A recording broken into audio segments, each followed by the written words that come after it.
Good afternoon, everyone, and welcome to From First Search to Final Sale, presented by Podium. My name is Jason, and I'm the editor of Pool and Spa Marketing. Today's webinar explores the changing retail landscape and looks at different marketing strategies business owners can incorporate to remain accessible to their customers and maximize their digital footprint. Just as a general note to today's attendees, your mics are muted. That said, if you have any questions for our presenters, feel free to post them in the Q&A forum, as we will be addressing questions at the end of the presentation. If you have any technical questions as we get started, you can use the chat feature to communicate with us, and we'll do our best to help. Today's slide presentation and our speaker's audio is being recorded, so we can provide you with the material afterward. I'd like to introduce our speakers from Podium: David Hepworth, the Director of Sales, and Haley Sontag, a demand gen specialist with experience in social media management, market research, product development, public relations, and advertising. David and Haley, please take it away.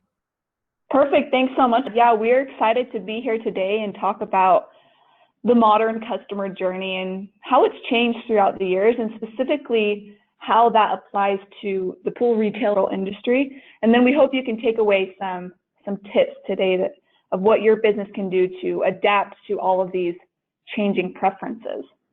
So I'm Haley. I'm a marketing specialist here at Podium, and I am joined by David, who works on our sales team, and he works with a lot of different pool companies, and he's kind of our expert there in that industry. I'm going to just jump in here and talk a little bit about what this customer journey is. And I want to highlight a few things, both on what the customer journey used to be, but what is the modern customer journey today that's going through. And so in order to kind of fully understand this modern journey that customers are doing today, really, I hope everybody on this call tries to put themselves in the shoes of the customers. And the truth is, this is often easier said than done. We are consumers ourselves. Maybe it's considering how you found a plumber, how you looked for other local services. We all go through the same process that our customers go through when they look for, a pest control company, when they're looking for you. And so jumping in here, talk a little bit about what the customer journey used to be. And I'm actually going to share a quick story of 15 years ago. I was just about to turn 16. I actually worked on a summer lawn mowing crew. We were doing about 90 lawns a week, and it was a fun job. But while I was driving around, we saw a car on the side of the road for sale, $250. I went home, got my brother. At the end of the day, we drove over there, test drove it, negotiated the guy down to $200, bought the car the same day. Now, that car did not cost $200.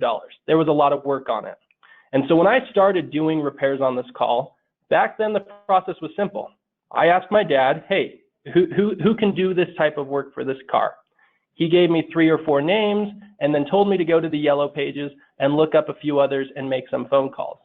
And that's what I did. I looked into the yellow pages, first found who he recommended, gave them a phone call, asked them if they did the work, asked them how much it would be, and then I went and called 3 or 4 other businesses in the yellow pages.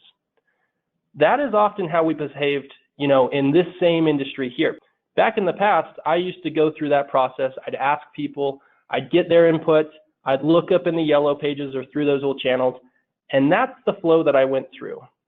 Now, there's been a lot of changes over the last 10 years. The internet came to be, it took over. Obviously, we're not in the yellow pages like we used to be, but there's a couple changes that have happened in the last 5 years that I really want to focus on.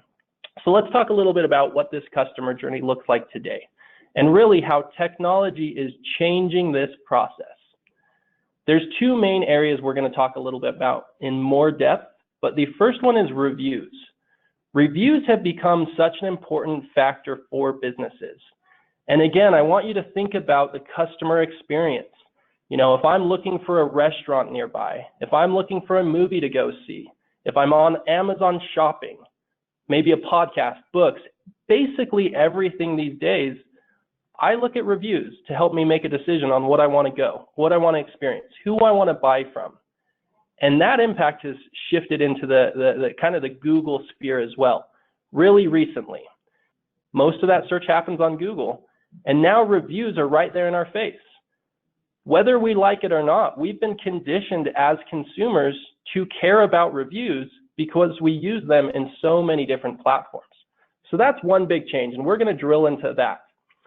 The other big technological change that's happened over the last 3 years, in fact, 2 years ago is when this happened. We went from using our computers to search the internet to using our cell phones. We have these little computers in our pocket. They're with us all day long. 2017 was the first year in which we had more consumer internet search through their cell phone than through their computer. And that has continued to rise over the last 2 years. So really, as you start to think about the modern customer journey, those two impactors have really changed the game. And there's a lot of people today winning and a lot of people today losing because they're making making a change to focus in these areas. And one thing we hear too from a lot of our customers is they're worried that this change in the customer journey and the focus on mobile devices only applies to the younger generations like the millennials, for example. But we've seen this span across all generations and all age groups. I actually had a funny story that happened the other week with my grandmother. I was visiting her at her house and she's almost 90 years old. And she asked me a question about, I'm not even sure what it was. I didn't know the answer to it. And I said, I don't know, Grandma. And she said, oh, it's okay, I'll Google it. So she's almost 90 years old and she's using her mobile device to find answers to questions, to find local businesses, to communicate with people. And that's true across all age groups, older generations, millennials alike. They all are using their mobile devices. And the stat here says 95% of people worldwide own a cell phone. That's a huge percentage of people. Yeah, and the truth is, I guarantee there's a handful of people sitting right now listening to this webinar, browsing around their cell phone, maybe texting friends, searching the internet, playing some games. We are on these devices all day long, and we really need to make sure that we're staying ahead of the curve on how this impacts our business and making sure that we stay relevant. So again, this quick modern customer journey, my car today, I don't ask my dad for advice on which mechanic to go to. In fact, I don't ask friends as often as I used to. If I need something done on my car these days, I just hop on Google, I search for providers nearby, I look at the reviews, and just like I behave on Amazon when I'm shopping for a product, the customer and the company that has the most reviews with a good star rating is my first call. And that's happening in every single space, every single day, by thousands of people. They're looking for businesses and they're going to call who looks the best online. That's the modern journey today. It's changed quite a bit, but there are some really strategic ways that you guys can stay ahead of this. And we're going to jump a little bit into that.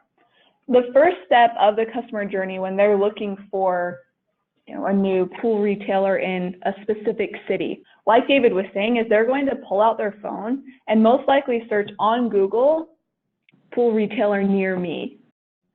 This has created what Google called micro moments, which is when the customer knows what they want, they have the intent to buy, and they just need to be connected with the right business. So that's why it's really important to be where your customers are searching for you. Get on the Google Map Pack and boost your review rating, because these customers are having these micro moments, and if they can't find you, they're going to be directed to their competition. So you want to make sure you show up and you're the obvious choice. The first step to being where your customers are is to claim your listing. This is free and really easy. It's something you can do today. You want to make sure you're showing up on Google, on Bing, on major social media profiles like Facebook, and Instagram's continually growing, and then any industry-specific directories. Wherever your customers are going to be searching for you, you want to make sure you're showing up there. And one pro tip we have here is when you're either creating or updating these directory listings, you want to make sure that your name, address, and phone number, which is also known as the NAP, that they exactly match on each of these listings as well as your website. So for example, if you do have a physical location and you're located on 123 ABC Street, and you spell out street S-T-R-E-E-T on your website, make sure that that's exactly the same on your Google My Business listing, on your Facebook page, on any industry-specific directories. What this will do is tell Google that it's all one business, which will add credibility both in the eyes of Google and of your customers. Another huge part, and maybe a little bit deeper into getting on Google is to get on the Google Map Pack. So this is what you see on your screen is the Google Map Pack. And what this is when a customer searches for pool retailer near me or pool retailer in Salt Lake City, Utah.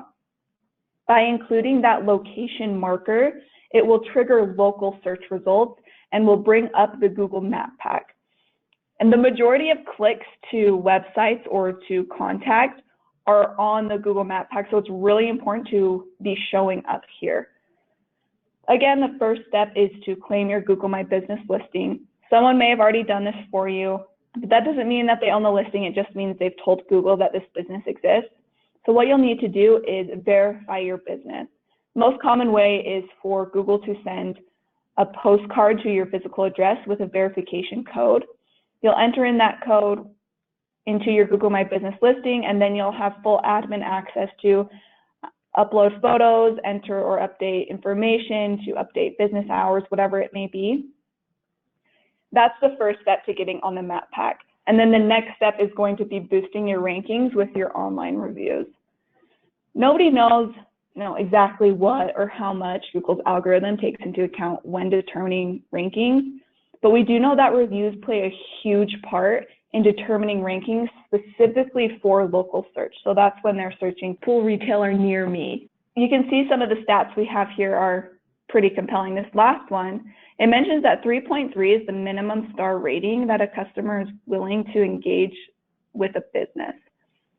But something to keep in mind is if a customer searches for best pool retailer near me, and they include that word best, what will happen is Google will automatically filter out any business with less than a 4-star rating.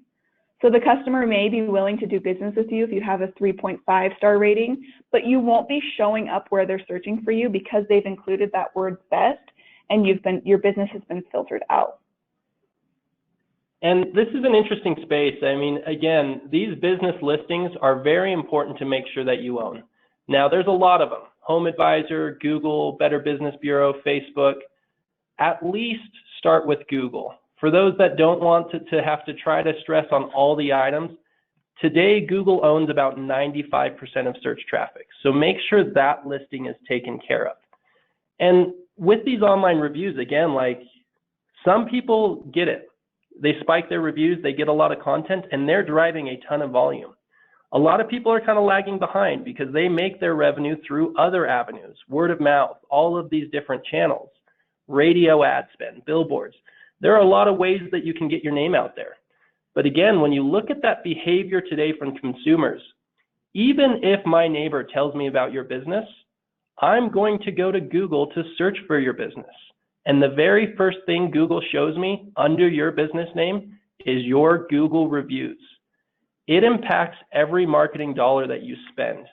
And the truth is, not only does this influence consumers, but Google cares a ton, just like Haley said. And I think the easiest way to realize this is, again, like Google's goal is to help us find what we're searching for. That's what they started their business as 10 years ago, and it's the exact same game that they're playing today. But Google inherently knows that if I'm looking for a business, I'm looking for a good one. As a consumer, I'm not looking for a crappy company to come and do a bad job. So when I type companies near me, there's the inherent knowledge that I want a good one. Google reviews tell Google that you are a good business. If you have lots of Google reviews, they will know you're a good business and they will naturally give you more exposure than any other channel today. And Google factors in, of course, your star rating, but they also take into account, like David was saying, the number of reviews you have. If you have 5 stars, a 5-star review rating, but you only have one review, Google is not going to necessarily put you at the top. They may prioritize another business that has 4.8 stars but has 500 reviews, because Google takes into account the quality of your reviews, so your star rating, the quantity, the recency, and also the frequency of your reviews. Because of this, you're going to want to make sure you're collecting and managing as many reviews as possible on a consistent basis so that you keep up with these 4 areas that Google looks at when they look at your reviews. And we'll talk a little bit later, towards the end of the presentation, of kind of the best practices of managing your online reputation and getting more reviews from your customers.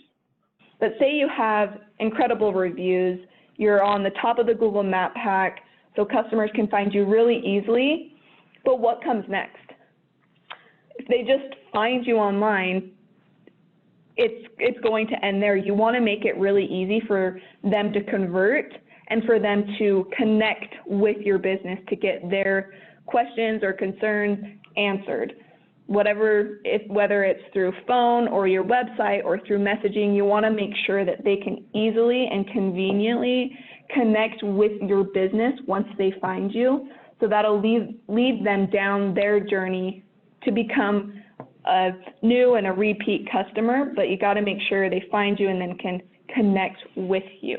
Yeah, and this is kind of exactly where we started it, this idea of convenience, because we've done now the grunt work effort. Everybody here on the phone, we've all made it. We got our reviews up, we've got more eyeballs than we've ever had before, but now we need to build a convenient process here. I mean, obviously you could have your phone number listed there and people are going to call you, but if that's all you do, you're leaving stuff on the table. Same thing if you've got a great looking website and it converts really well, but that's all you do, again, you're leaving stuff on the table. So now when we look forward on this, it's 2019, what other ways, what other more convenient systems can we put in place that we know are effective at driving results? And so we're going to kind of just start with an open form of question on this, but what forms of communication does your business currently use? How are you letting customers reach out to you?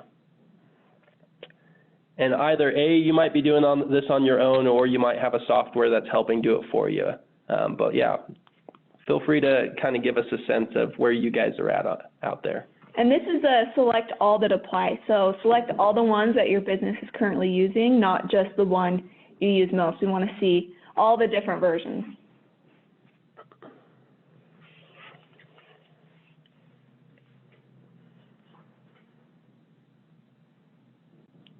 All right. Well, every single one of these measures, it looks like, was checked. Looks like everybody uses their phone. Obviously, everybody's got contact forms on their website. Well, almost everybody. And it's pretty good to see, too. Postcards, letters, some of those older systems are definitely the least. Live chat, interesting. Only 13% out there are using that today. Gotcha. So, something to keep in mind, and we talked about one big change already. That was this Google review impact. That's a big change that has come out in the last 5 years and has really changed the dynamics of online searching and online shopping. But there is also one other change that I kind of want to quickly highlight. And this is something that, you know, everybody on the phone also knows. Again, we are consumers individually. But the second biggest change actually happened back in 2017. That was the first year in which more than half of all web traffic went mobile. I pull out my cell phone, I search from my cell phone. Prior to 2017, the average consumer actually pulled out their laptop, or they waited till they got home and they got on the internet on their computer, and that's where we browsed online. But after 2017 and now moving forward, it's well over half of the market. They're on their cell phones, they're pulling it out, they're doing quick searches. This has changed a couple reasons. Well, first off, those Google search results, they're all shrinking. It used to be 10 businesses that Google showed on the map pack, then they shrunk it down to 7. Now it's only 3 businesses. That's so that it fits on a cell phone screen. But if you actually pull out your cell phone and look your business up, you're actually going to notice a few other things as well. First off, the internet has become a lot less wordy. If I'm on my cell phone, I'm not going to read as much. I want to quickly see pictures, I want to see golden stars, and I want buttons that I can click on. When I'm on my phone, I want to swipe, I want to click, I want to engage in those fashions because that's an easier experience. If I'm at home on my computer, it's a much different experience. But again, look at your own web traffic. I'm sure most all of you have already seen that uptick in mobile traffic. And so anytime you're looking at your business, your marketing, your website adjustments, keep this in mind, that if you're looking at what you're doing from a desktop computer, you're missing most of the market. If you make any adjustment on your website, pull out your cell phone right afterwards and make sure you look at how it looks like on your phone, because that's what your customers are doing. And some of you may have noticed when you're searching for a business on Google on your mobile device that there are specific buttons. Like David was saying, people on a mobile device, they want to click, they want to swipe, they want to engage with what they are doing on their phone. And you can see these buttons: go to website, call, message, share. There are these call to actions that consumers see when they're searching for your business.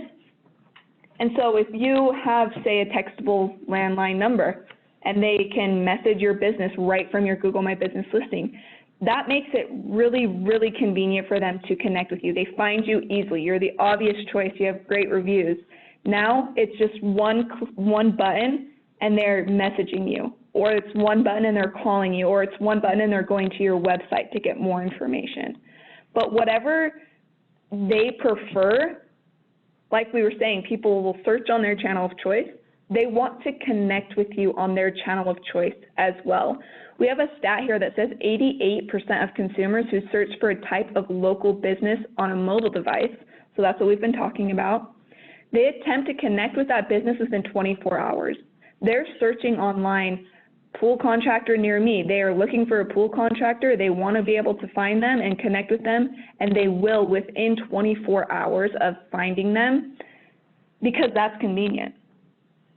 And so we talked about kind of some of these options right here. You know, text messaging is obviously a new form of communication. I'll cut to the secret chase here, guys. It's better than emailing and better than picking up the phone and calling. You'll get more customers responding to you.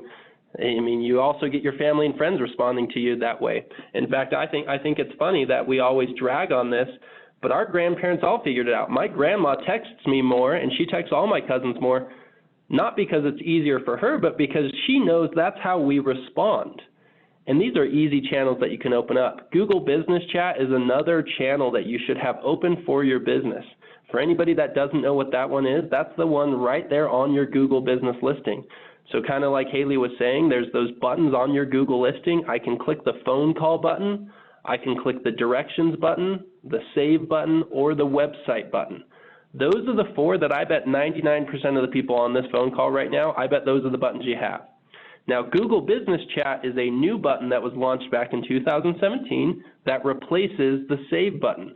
Nobody's clicking to save your business listing online. It's a kind of a useless button.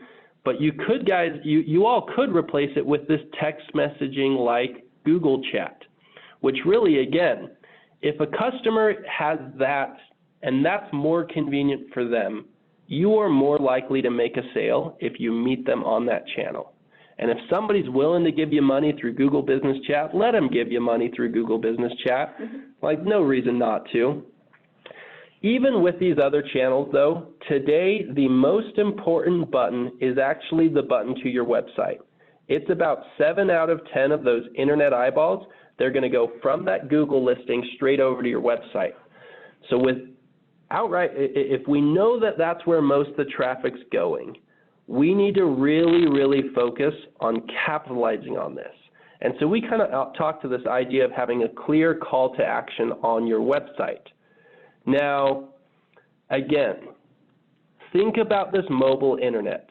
We already saw what Google did. They got rid of all the lengthy words. They've added buttons. So now when you think about your website, knowing Google's experts at this consumer behavior, if you guys want to be experts as well, try to mimic some of that. Skim out maybe the words if you've got lots of lengthy, dialogue on there, and add some buttons that the customers can click on. A button to click to call. Instead of just having your phone number listed with text, if you could add a button that they can click on to make that phone call, more people will do it. Now, the biggest one, and the one that we would recommend, is some sort of chat bubble. We've seen these on websites around. It's nothing new. It's no new software. They've been around for a long, long time. It's a little chat bubble. It sits there in the bottom corner, and it says, hey there, have a question, text us here, message us here. There's a lot of different ways that this can be accomplished. But the data shows that if you put one of those little chat bubbles on your website, you end up capturing about 2 to 3 times the amount of business as you would if you just had a form. And so really, it might be the easiest system. Get a little bubble, drive more business. Now, as you're looking at options there are typically 3 ways that live chats are done today. There's the oldest standard, which is live chat. This is where I click on the bubble, it pops open a dialog box, and I can talk with you on the website. There's also now these robo-chat systems where they have some sort of technology in it where it's trying to talk for you, to where I could ask, do you guys service this market? And hopefully it has a sophisticated enough engine that it knows how to answer that question so that it can do it for you. The third one is now the newest form, which is text chat. And that's the route that I would recommend to look in, but really everybody take a look at what option's best for you. The advantage that having a text message chat bubble that has though for you today is that instead of having your employees have to 24/7 man a live chat and requiring the customers to have to wait for you to respond, these new text message chat systems take the customer offline, capture their cell phone number, and send that to your team so that you can text them back instead of chatting with them live. It's gonna make it really ultimately a lot more convenient for you as a business owner so that you can manage the system, but also it's much, much more convenient for those customers who prefer texting over a lot of these old systems of chat and having to wait on your website. So kind of moving from that as well, responding to these chats, obviously you want to respond quickly, and we probably don't need to drive too much on what this means here, but if you've got a customer asking you questions, the faster you get back to them, the more likely you're going to get a deal out of this. This is, again, maybe reason to more so move towards these texting chats over the live chats so that it helps you with this response rate. If you have a live chat, you've got to respond in about 30 seconds to 60 seconds, or else you risk missing about half of those eyeballs. If you can take it offline through text message, that will at least give you about a 5 to 60 minute window where if you text them back within that hour, you're still likely going to get that customer and be able to kind of capture them and pull them in. And customers aren't the only ones who benefit from messaging. We've seen with some of our customers that they save on average 4 to 5 hours a week just by shifting communication from phone to messaging. If you think about it, messaging is asynchronous, which basically just means that the two parties don't have to be connected at the same time. So if somebody messages in on, say, Google My Business or Google Business Chat, you check that message and you can respond back when you are finished with the installation you're working on. People don't want to wait on hold. They're not going to wait on hold for 20 minutes, but if somebody sends a text message, they can go about their day. They can continue with whatever they were doing. Maybe they're at work, they send a quick text during a meeting. They don't need a response right then and there. But when you respond, they can then respond on their timetable as well. So this eliminates all of the phone tag, of the waiting, the dead time, and honestly, opening these channels, it will bring in more leads. So we've got some tips here for how you can manage all of those communications to make it more convenient, not only for your customer, but also for your business. The first one is to automate some, but not all responses.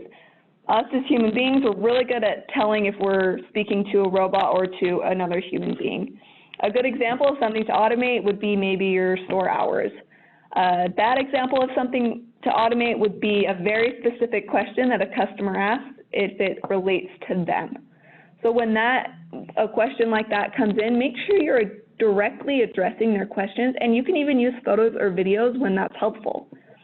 And then number 3 is find a way to organize all of these channels of communication so that they're easy to manage. It can be somewhat cumbersome to log into your Facebook and check for Facebook Messenger chats. It can take a lot of time to have one cell phone maybe for your business that is passed around among employees or is sitting on a desk and you have to go check it. You don't want to have to sign in also to your Google Business Chat. Find something that brings all of these into one inbox and that would be an interaction management platform. With all transparency, Podium is an interaction management platform, but whether you choose Podium or something else, we highly recommend finding something to help manage all of these conversations, because like we said, opening these channels, it will bring in more leads for your business, which is a good problem to have. But you definitely don't want those messages and those very interested potential customers falling through the cracks. So find a software that helps your business as well as makes it convenient for your customer. And then this last one, divide and conquer. Arm your team with the knowledge and skills to help answer questions and even set appointments via messaging. Yeah, and that's what becomes kind of really convenient about these systems is that if I am doing everything over the phone or even over email, which is kind of a one inbox communication generally, I have to manage that myself. If somebody picks up the phone and calls, I have to in the moment be able to respond to that. But if a text message comes into the business, that all of a sudden becomes much, much more easy for me and my employees and those that I'm working with to manage this, get an accurate response, and really orchestrate on this. And so kind of shifting as well on this idea, like we're talking about how we can open up these new chat systems for these customers to engage and reach you guys. But as far as your ability to also take advantage of some of these systems, there's a lot that you can do as well. So we're going to talk about feedback as kind of an excuse and as an example here. But trying to collect feedback for a business is very important. Now, there are three ways that your business could do this. You could pick up the phone and call a customer and ask them for feedback. But obviously, that's very taxing for your business. It's going to require a lot of effort. It's going to require an employee spending their time and their day doing that. And what's actually even worse than all of that is that over the last 3 years, consumers have stopped answering their phones. We all got so sick of all the spam robocallers out there that if somebody calls me out of the blue and I don't recognize the phone number, I just let it go to voicemail. I'll let my voicemail be my gatekeeper. If it's important, leave me a message and I'll try to get back to you. This is something that I know each and every one of you have started to experience more and more, and it's very frustrating. So then the other option is email. That's typically where we second default to, is we want to send out a big email blast, either asking for feedback or maybe we just need to inform the customer of a change. Now, the inherent difficulty there is that emails are becoming very, very low at converting traffic and actual conversations. In fact, the industry standards right now show that it's about an average of 2 or 3 out of 10 emails are even opened. So that means half of them never get read. Well, half of them never get seen, less than that even get read, and far, far less even get a response. So what about text messaging? We talked about this a little bit earlier again. Truthfully, this is what we would recommend. You're going to have the best chance to hear back from your customers if you text them instead of call them or email them. Today, the data shows that about 97% of text messages are read within about the first 5 minutes of being sent. So again, I could pick up the phone and call, I could send an email, or I could text the customer now. But the likelihood of that customer responding skyrockets up, both in the speed that they're going to get back to me, as well as the amount of times that they'll actually respond, if in turn I just send them a text message. A bit of caution on this as well. You shouldn't be just blasting out to all your customers text messages about, marketing content and advertising material, but again, make it specific. Appointment reminders, for instance, are a very easy one to start to send through texting, which really help the customer. If I'm a customer, I would love to get a text message that helps me know that you guys are en route and you're on your way to do an install. Or if I have a question and I need to confirm about when I can come in, I would like to be able to quickly confirm over text message and then I'll come meet you in person. Or same thing, maybe after I've purchased a hot tub or a spa, instead of sending me an email 3 weeks later asking about how that experience was, you could shoot me a text message right after that purchase asking, hey, how'd everything go? Let us know if there's more that we can follow up with. And then me as a consumer, it's top of mind, it's relevant for me, and I'm going to be much, much more active in responding for that. So this one's about feedback, but really think about any process where you need to communicate with your customers. Ask for these items in the moment when it's relevant to the customer. Try to do it through text messaging. You're going to get more response rates. Make sure you're asking the customer if they were satisfied, if they're happy, if there's anything more that you can do. Be a customer service representative and focus on their satisfaction. Listen to them, engage them, and then if they do voice an issue, offer a solution that truly fixes their problem. Still be a good business, but change the way that you're engaging and reaching these customers so that you have a more likely chance that they actually give you that feedback when you're asking for it. So the customer, they have a problem they need fixing. They search for you online. They can connect with you easily. They have a great experience. They've given you feedback. The last step is promote. Transform these customers into promoters. This will help them in their journey of, hopefully if they've had a negative experience, you got feedback that fixed that experience, and then they leave a review online, which will help more customers find you, which will bring more customers that will leave reviews to help more customers find you. So it's this virtuous cycle of getting more customers to leave reviews and then using those reviews to get more customers. And we talked earlier in the presentation about the importance of reviews. They are huge. It's not something that you want to ignore for your business. But now we're going to talk a little bit about how to gather them. We know they're important. We know you should focus on having good reviews. But now the way to get a customer to leave a review, we know about 77% of customers are willing to leave a review. But if you think about it, it seems that only those customers that have a negative experience are the ones that actually leave reviews. But to help the silent, happy majority of your customers leave reviews, we recommend, one, asking them to leave a review while they're in person, setting the expectations, let them know how they'll be getting the review invitation, when they'll be getting it, and why it's important to your business. And then number two, use a text-to-review tool to make it convenient and easy for these customers to leave a review. A lot of times people aren't leaving reviews because maybe they don't know how, or maybe they do know how, but they forget, or maybe they are not entirely sure where to find the review on Google.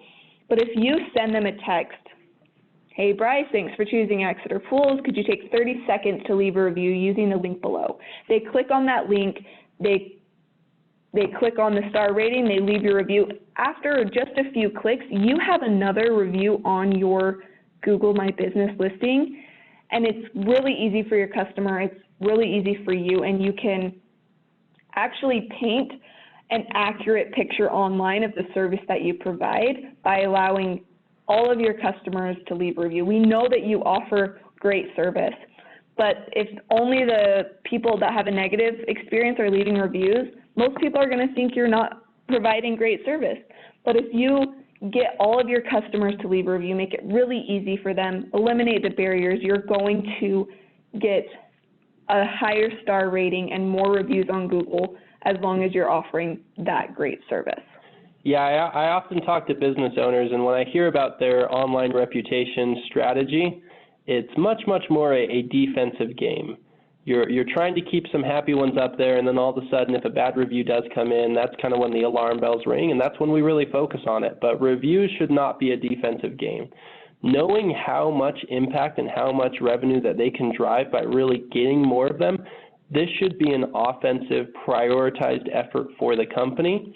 And exactly like Haley said, I mean, like if you can make this convenient for the customer, they'll do it. I very rarely leave businesses reviews just because I'm not thinking about them after I work with them. But if I compare it, for instance, to Uber, every single time I hop out of an Uber, I end up leaving a review because it's just part of that process. So the same thing goes for your business. If part of the process is that as soon as I've made a purchase, I get asked right there to leave a review, I am going to do it. And really, it doesn't even have to be necessarily just an after the job ask. Like I often also have a lot of business owners who kind of wonder when they should ask for reviews and how about going to do this, or maybe if they even have a large enough customer list that they can ask from.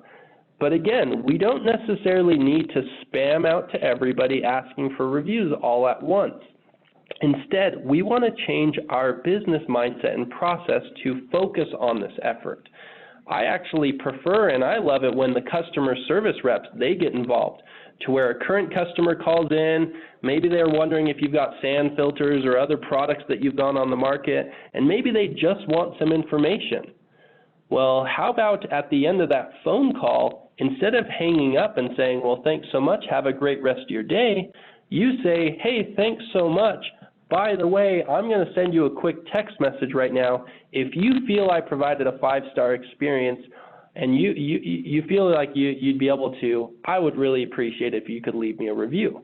And now all of a sudden, whenever we provide value to our customers, something that we know that they're going to appreciate, let's ask them to go online and leave a review for our business. And they will naturally often do that. But let's kind of jump in and summarize kind of what we've talked on. I know we're wrapping up here, and there might be some questions here coming up as well, but let's talk a little bit about these bullet points. Yeah, we've kind of talked about a lot today, so we just want to briefly go over what we talked about. Hopefully you can kind of digest everything we've gone over. I know that there will be a recording going out of this webinar, so if you don't remember everything, if you didn't write down all of the notes the first time, you'll be getting a recording of this after. But just to go over what we were talking about, first step, be where your customers are. Make it really easy for them to find you and get to the top of Google, and you can do that by boosting your review rating. Once they can find you, make it easy for them to connect with you conveniently and efficiently. And you can do that by opening all channels of communication: phone, email, messaging, web chat. We've seen a lot of people on this call, they are already doing a lot of these things. You want to make sure you're opening the channels that are most convenient for your customers. And listen to your customers. Ask for feedback in the moment and remedy negative experiences quickly.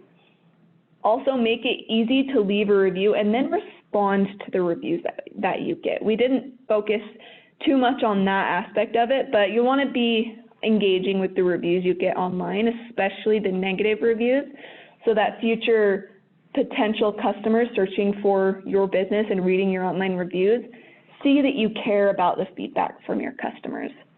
And then the last step is to collaborate and communicate as a team. You can use the reviews and feedback that you get to look for patterns and training opportunities and make your customers' experience better and better for future customers.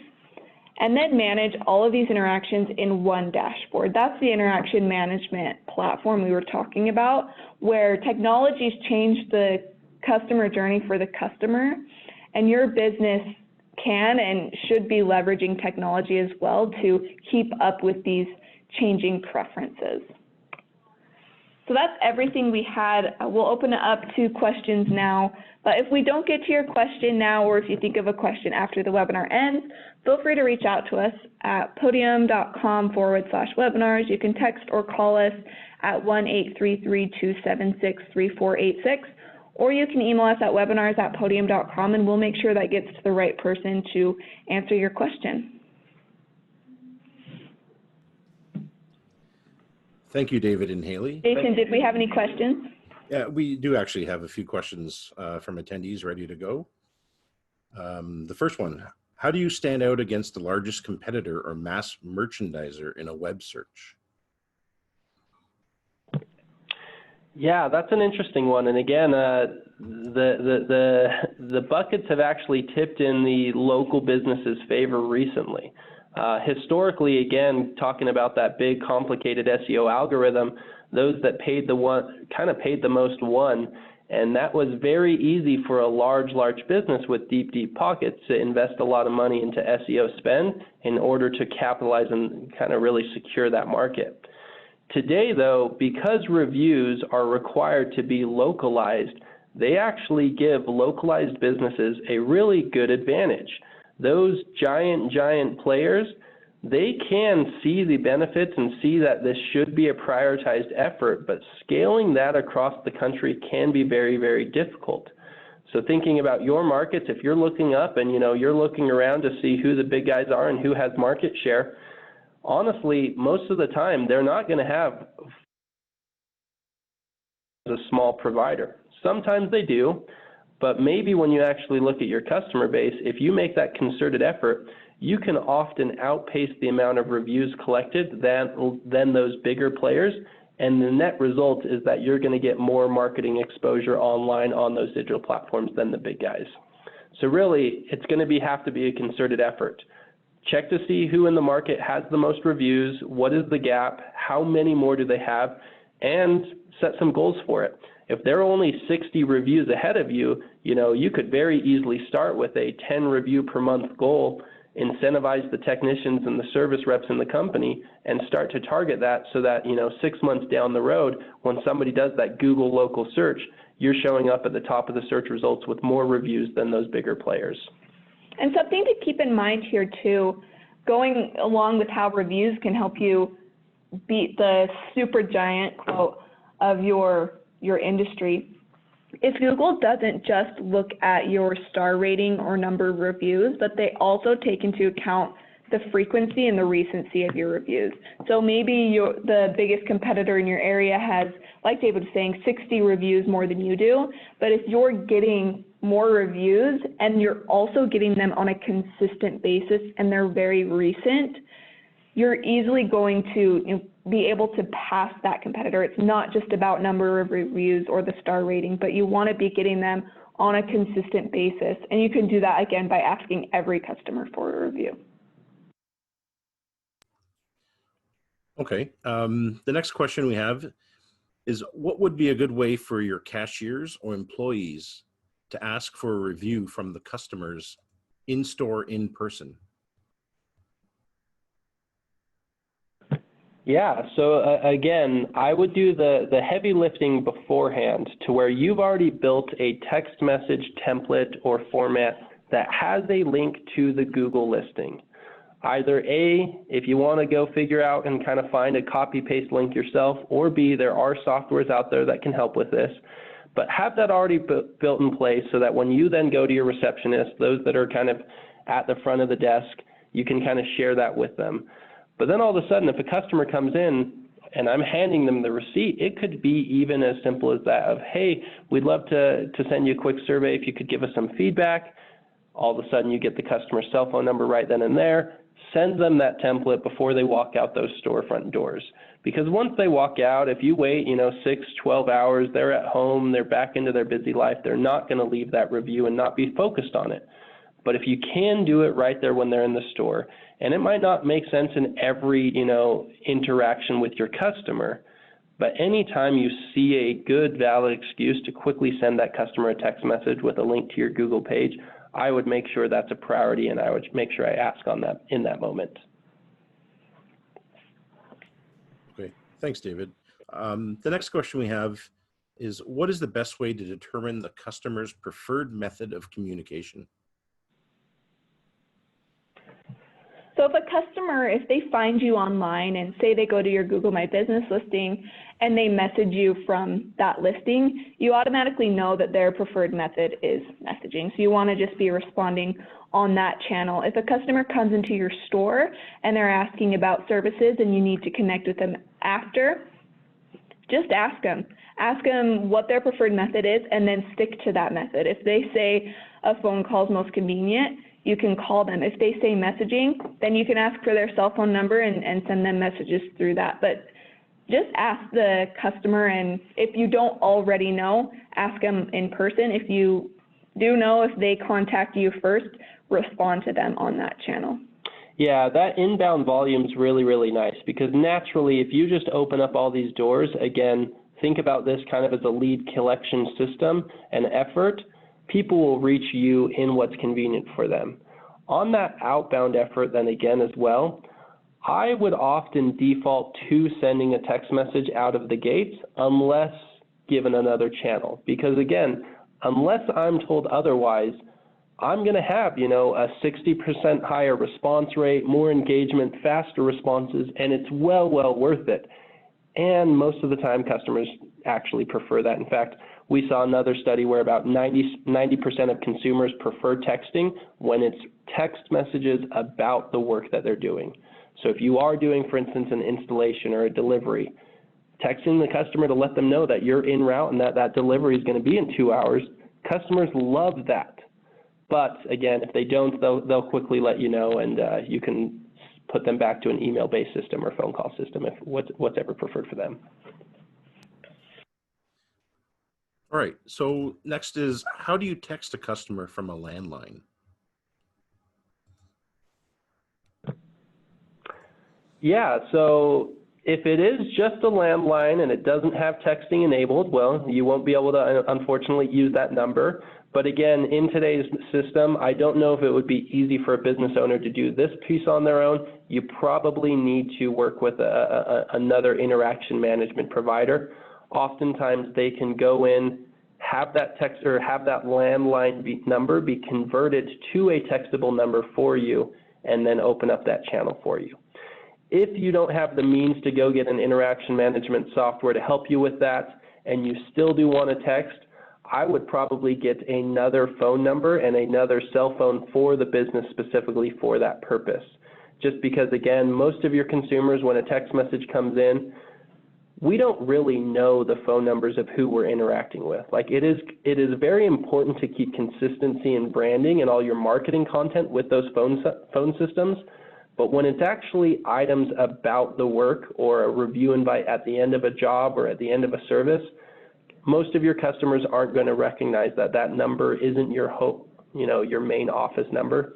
So I would probably just try to get a cell phone number that I could use from the office. All right, our final question, it's sort of two-part. What weight do online reviews hold with respect to getting business from new and repeat customers? But maybe more importantly, how should businesses respond to negative online reviews?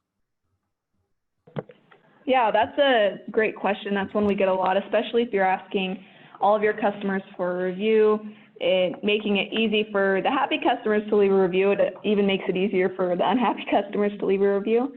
But negative reviews aren't necessarily something to be scared of.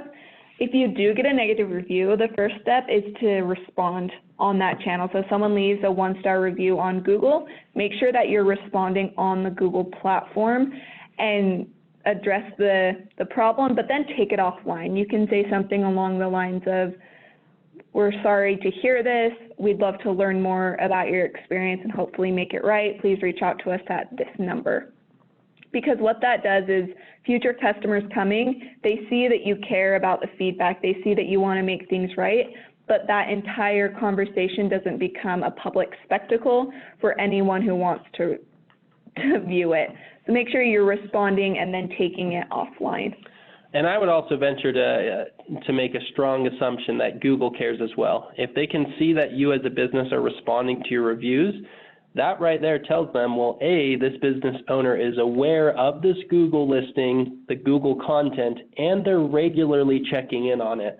So more likely, they have more confidence in the accuracy of what they know about your business. As far as kind of the impact and how much these are actually providing as far as returns go, again, it actually becomes very, very tricky to know the quantifiable return of reviews, given the fact that the overall Google algorithm is held close to their chest. But because this is a space that our company, Podium, helps in, we've done some of our own studies and kind of our own data digging.